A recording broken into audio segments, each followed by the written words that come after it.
சட்டசபையில் நீங்கள் பதில் பேசுங்க, பேசாமல் விடுங்க, என்ன வேணால் செய்யுங்க.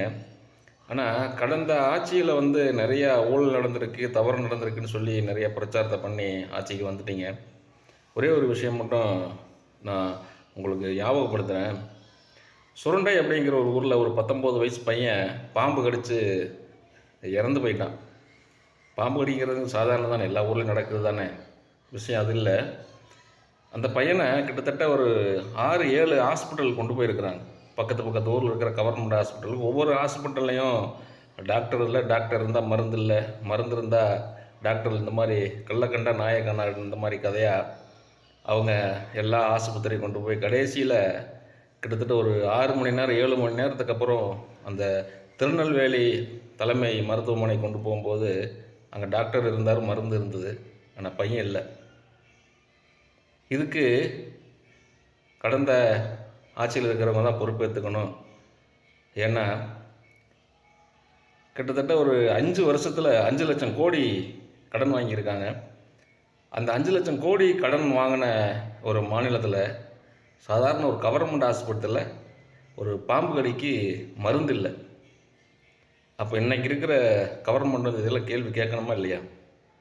5 லட்சம் கோடிக்கான கணக்கு நீங்கள் கேட்கணும்ல.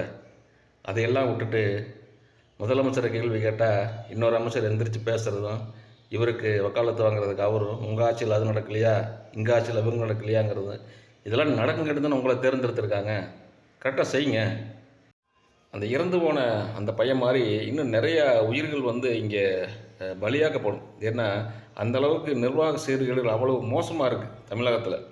நீங்கள் முதல்ல இந்த அரசு மருத்துவமனையை நீங்கள் உலகத்தரத்துக்கு மக்களுக்கு கொடுக்குறேன்னு சொன்னீங்களா, அந்த மாதிரி அதை நீங்கள் சரி பண்ணுங்கள்.